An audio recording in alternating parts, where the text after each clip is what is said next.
From this to this. You are all successful. Equally, each and every one of you here right now carries the same accountable success in your business, unless you choose otherwise.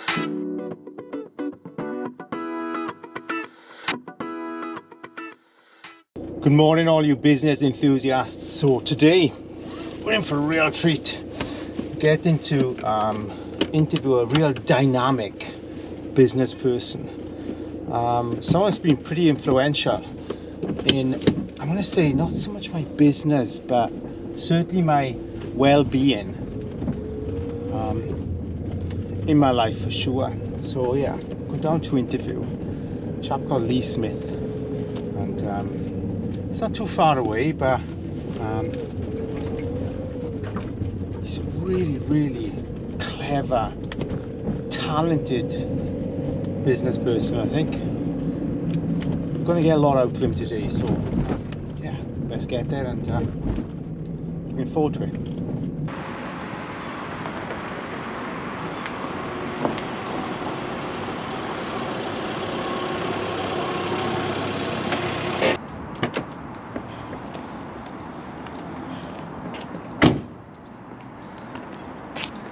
Here we are, Carrier Drums. Let's go meet the man in charge.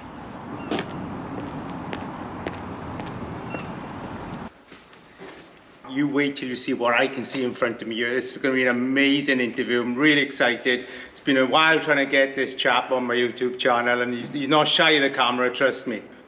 The place of my dreams. Although I didn't know that up until maybe 2 years ago when I came down here and Lee kitted me out with my first drum kit.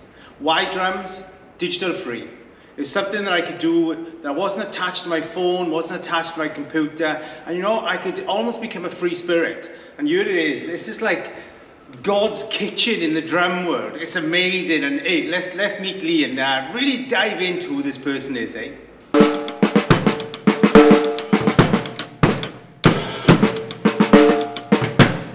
Come on, eh? And again, go on a little bit more. Let's have it.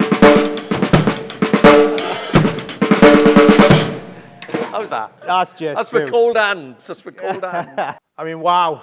Yeah, absolutely. I mean, wow. Listen, it's amazing to be here, Lee, and thank you. Beating the drums a little there. I mean, what a great bit of kit, eh? Beautiful. I mean, it's like all the kit in here. You know, what's really attracted me to get an opportunity to interview you for, you know, all my viewers on YouTube is that you run a passion business. Mm-hmm. Now, you know, often a passion business can become unsuccessful very quickly, but also become successful quickly, but then you lose the passion in it. There are two I'm going to say negative sides to a passion business, but and then if you got it right, you got that middle sweet spot. It becomes a business that you always enjoy doing. And you know, somewhat you find with a passion business, people like to control and keep that business to a certain place. Yes. And it becomes like, it's like, I've heard many people say, well, I like my little business. I like how my business is going, you know, I like that. You know, I have a friend that runs a bike shop. He said, well, Paul, I like my little business. I don't want another 10 people there, you know. But here's the thing with a passion business is that it can become almost like a sentence.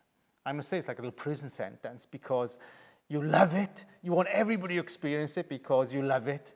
But at the same time, you've got to have your business head about you. Yes. You have to be ruthless, don't you? Within yourself. Yeah. You do. No, you do. Because doing this, you could literally work 24/7 because you enjoy it and it's lovely and so on. And you could also be blind to the realities of what's working and what's not working. Mm-hmm. So the thing for me is drum shops. Drums are a fabulous instrument, but they're a very big instrument. Yeah. So people that own music stores often don't sell drums at all or sell very few drums because they take up a lot of floor space. Mm-hmm. When you display drums, if this was to sell, it's a lot of work to pack it all back up. There's so many components to it. There's so many extras you can buy. Mm-hmm. So the burden of drums in themselves is a big burden. If I got 50 guitars along there, Yeah. and one sells, goes in the box and out it goes. Yeah. If I sell a drum kit, it's half day's work putting it back together. So sometimes your love and passion can cloud the reality of what you're earning. So the margins are small.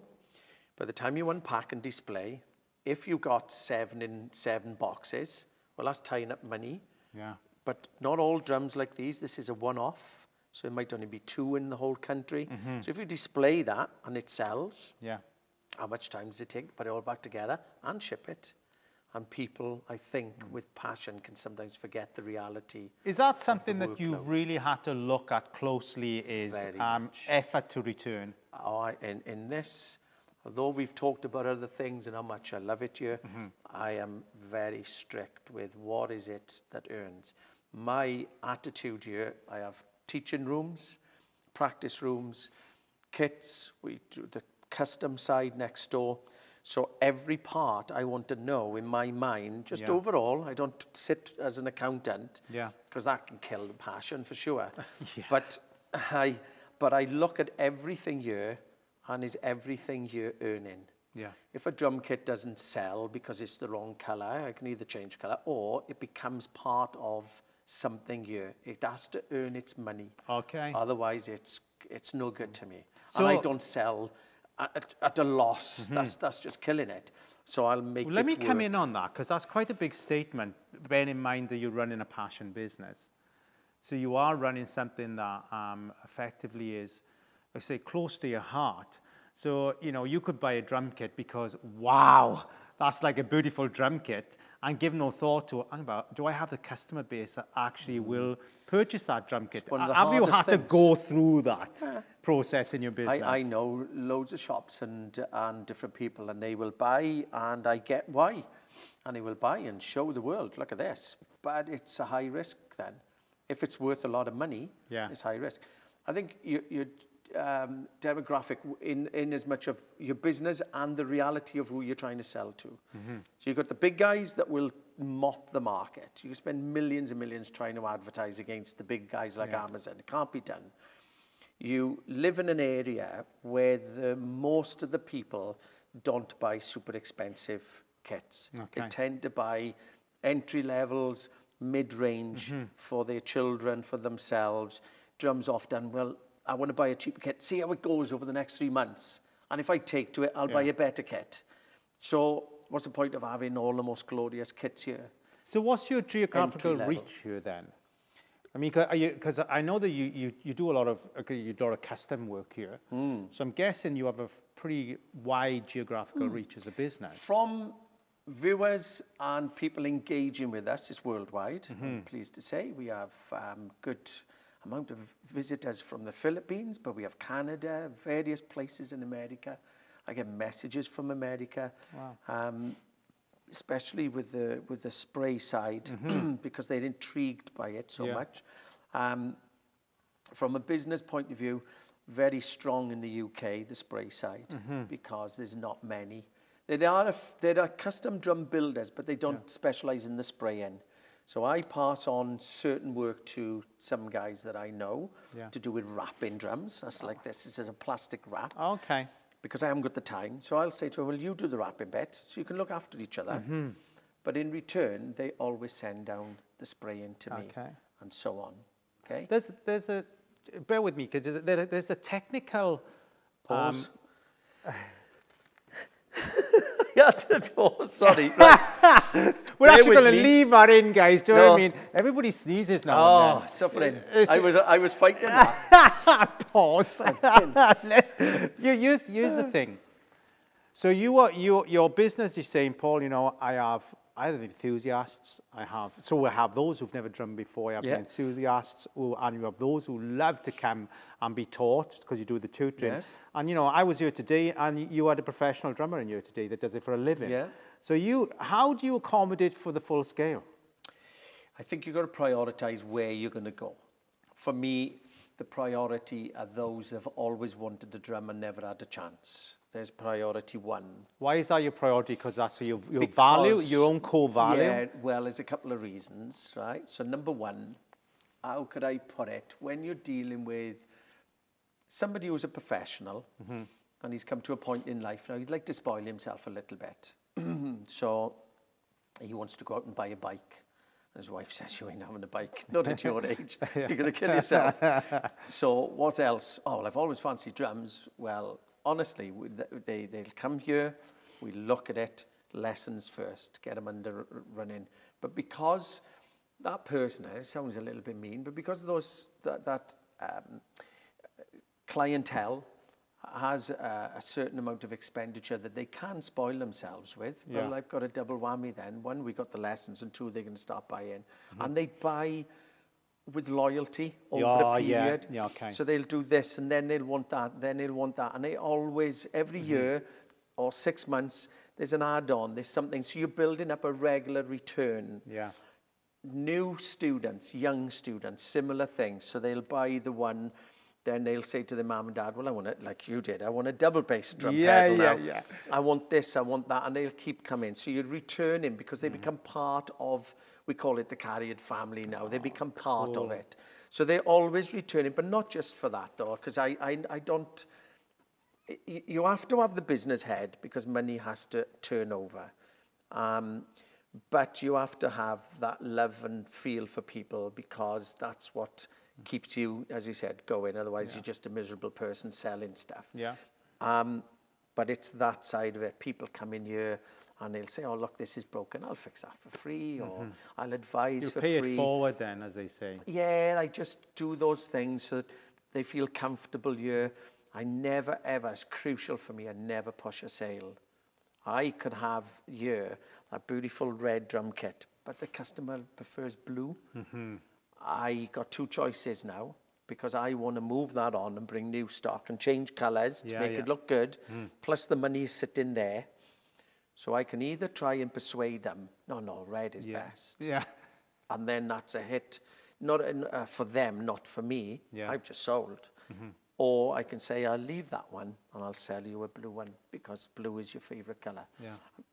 From an absolute strict business point of view, I know a lot of companies will push to sell what's on the floor. Yeah. Get that out first. But long term, I think that kills you Yeah. because that person goes home and opens it up and goes, I love it, but I prefer the other color. Yeah. And I never, ever, I'd rather take the hit and be long term in getting my return year because every time they walk in, they'll know, that's what I hope, that they know, but he won't sell me what I don't want. Yeah. There's nothing worse. I've done it myself. I've gone home and opened up a bag and think, or something on the internet, why did I buy it? Yeah. I don't want to. Then there's an agitation, and now they're upset with me, and they got a beautiful drum kit, but they're not happy.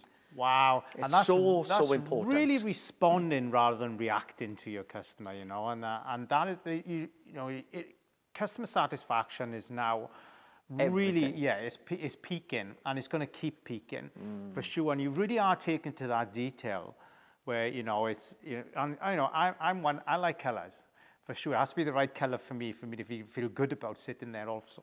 But, if we come then, to the high-end client, to someone who comes in and says, I want a 4, 5, 10K drum kit, then is that, you'd say, well, that's not our customer base, or no, I can get that for you? No, we look after them. But what we really, when you're in that bracket, there's two things. Normally there's a trade against, because they would have experienced drums before, they would have collected, but now they've either seen something on your site where if I concentrate on entry to mid as the bulk, we put the cream on by bringing some kits in that are expensive, just to have. Yeah. So we don't. I can't afford to overload expensive with the risk. I tend to lean on the entry to mid with the flavor of adding when I can those expensive ones.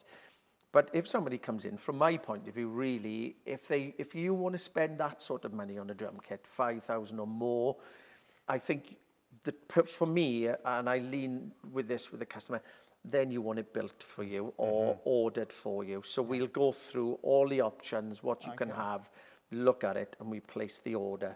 And again, I don't take the money up front. I take a small deposit. So that the customer feels safe. If something was happened to me tomorrow, they haven't lost their money. It's very, very important as a business for me. As soon as the product arrives, if there's a problem with manufacturing, it's 3 months late, They're not antagonized because they've spent all that Yeah. money and they haven't got it. Because it is hard. Things are getting harder to get hold of now. My spraying next door is taking longer because of the sheer volume. But I don't take the money first. That's important for me in business, so that I do everything I can and then hand it over and they pay when it arrives, and then away So to go. your authentic sequences in how you deal with your customers are hugely important to you. What has been your biggest sort of challenge in your business? The shop, Yeah. because teaching is instant. Okay. I need a light bulb, a room, a drum kit, which is already done. Yeah. There's no bills to pay as such. You just put the lights on, obviously the building, but you paid by the hour. So that's great because it's fish and chips. I call that the fish and chips part of my business. And my poor wife has been enduring this for a while because we've had to build it. Yeah. But the reason for the endurance is the stock. Okay. See, long gone are the days where shops will give you what they call SOR, sales and returns, or returns. So you won't get a company now saying, look, well, we got 4 drum kits, you display them all, and if they don't sell in 3 months, we'll negotiate with you, blah, blah, blah. None of that. You buy your stock to sell. Yeah, because no one can afford it anymore. Is there a lot of pressure on you to have to buy, a certain amount of stock? There is with some companies, and then if the pressure or the demand of that company is quite strong, I don't deal with them. Okay. And my push is the way that we treat people, the way that I present online through my videos and all the rest has meant that we have become important to people. Yeah. So from a business point of view, I make the boardroom sit up of a company and say, hold on, he's doing something here in the community that's a little different. What's he doing? Yeah. Now, over the next year or two, that'll grow because I've got my plans of I know how to grow. So when you do that, you become something that they need to attach to. How do you strategize? So when you said, I know my plans, I know I need to grow. So what avenue is that for you? Is it where you were looking to expose the business, Yeah, social simply media, it's simply that. how you getting yourself above the noise?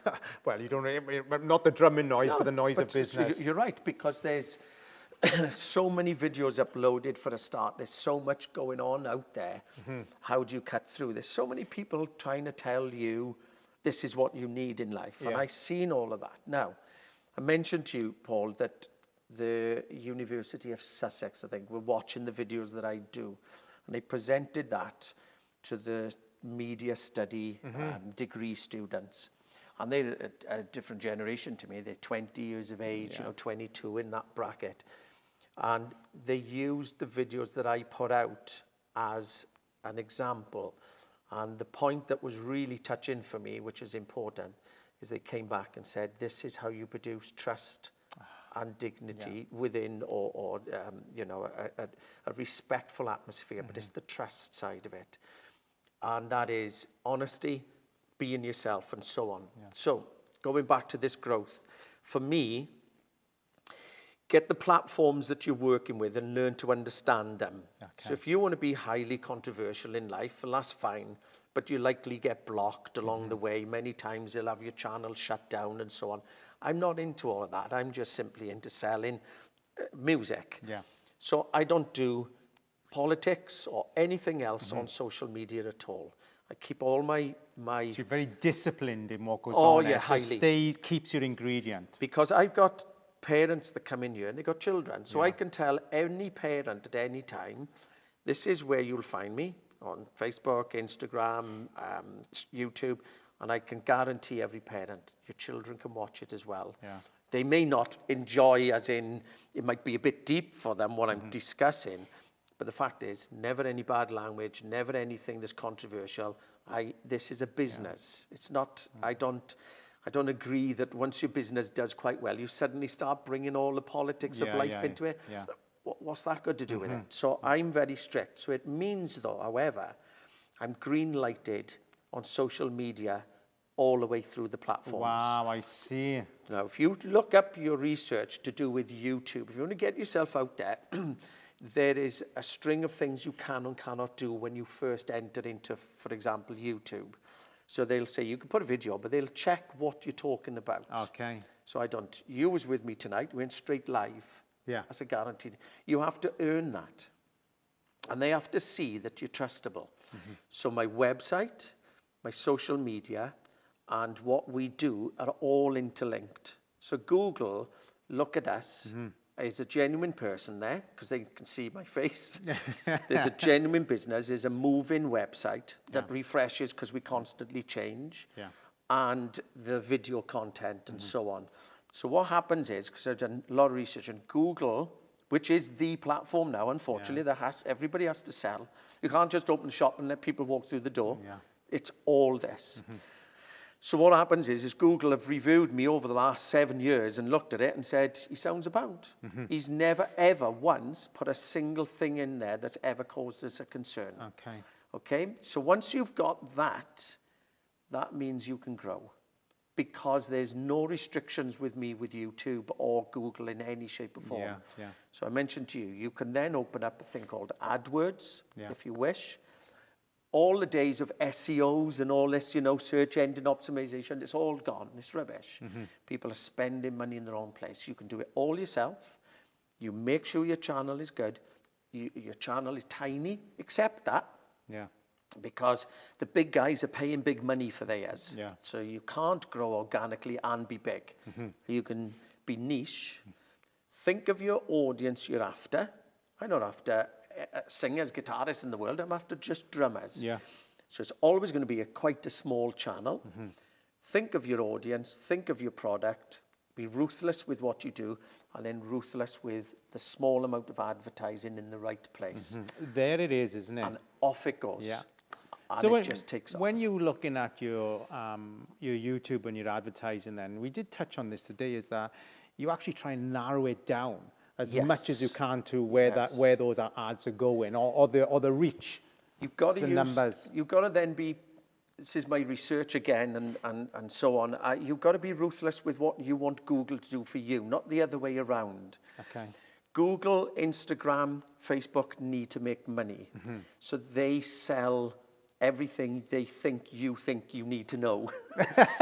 That's brilliant, yeah. So you just end up, but you end up in this trap, and you go, oh, I need to advertise. But why am I advertising to the whole world? Yeah. There's, you know, if you have a passion for bikes and that is it, and you're not that bothered about music, why am I advertising my drum shop to you? Yeah, yeah. So I go on my AdWords and I research it. I go into guys that explain it deeply, Yeah. because it's quite complicated. And then I narrow it down to a targeted audience.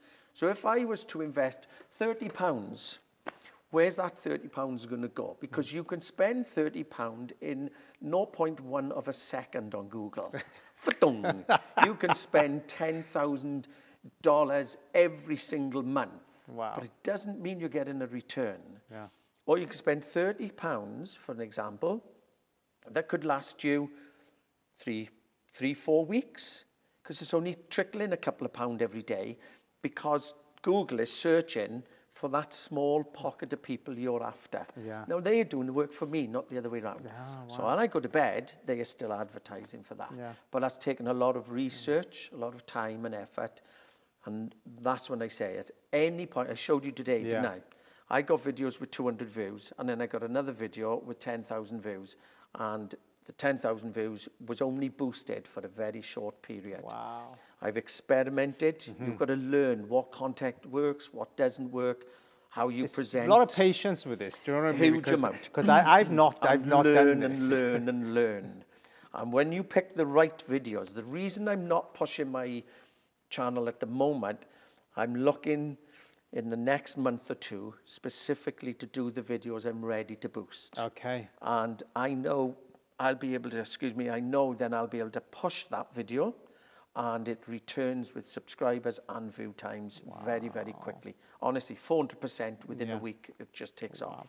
And so, you know, you've been at this project for some time now, in a sense of really trying to hone in on the best kind of video and all these, even down to the titles, write-ups, which effectively is going to really make the most of the return on investment for the time you've already put into what's come in. I don't think, people don't do that. They don't really look at, they just shell out money. What are you going to do? Spend £1,000 on advertising something, be it years ago, it was Yellow Pages, wasn't it? And you had to be in every single Yellow Page. Yeah. Things have changed now. So are you going to advertise in everywhere? Are you going to be putting this up and putting that up? But actually, when people turn up, there's two problems. And that's why, for me, I had to be so patient. One, it's no good advertising the website if I don't have product on the website. Because I had loads of advice. Oh, what you want to do is get my mate, and what he'll do is he'll boost your website and he'll triple your sales. I go, but my shop is growing. Because you asked earlier about what's the hardest part. It's the stock of the shop. Yeah. See, I can blink an eye and spend £100,000 on the shop in a week.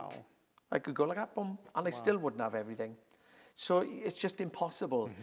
So it's always this, how can you make things work for you? And you have to be patient. How on earth can I triple my sales if the stock isn't here quite yet? Yeah. It's catch-22, because to get the stock, I need the sales. So am I going to put £100,000 into this? I can't do that. I could, but I don't want to, if you see what I mean. So I go with gradually, constantly pushing and constantly building it. Wow. And So that's you how work I on do. your inches rather than your feet then. Yeah, but then my social media and what we talked about earlier, understanding me, understanding this business, understanding my social media, and everything else is growing at the same time. Okay. It's this sort of between the two. Yeah. And when the thing is, I could spend so much money on advertising, or we can become extremely well known within the drumming industry and trusted, and then you have a natural thing that comes to you. One quick example on that. We spray drums next door. We do all metal flakes and swirls. We do all sorts of colours. My biggest reps, I don't spend a penny on advertising, and I cannot keep up with the work because my customers all tag me on everything. Wow. So what happens is that somebody's had a drum kit sprayed by us, they put it back together, they take all the photographs, and with all the symbols they set up, and they tag me in and say, look what he's done for me. Yeah. And that flies. Yeah. I haven't spent a penny. Wow, that is organic reach, I mean, and I think people don't trust that is still out there. It's People don't trust that or in business, I mean. People in business. No, but I mean, you're buying off people. Yeah. It's see, I learned from the beginning, Google doesn't like faceless sites. Okay. They don't like it. They are very much the rankings. So you can have the best guy, this is my opinion, and some would argue against this, but I know what's working. You could put a £5,000 budget into a web design builder that says, I will get you at the top SEO rankings and all the rest of it. If you're not a person, you don't go anywhere.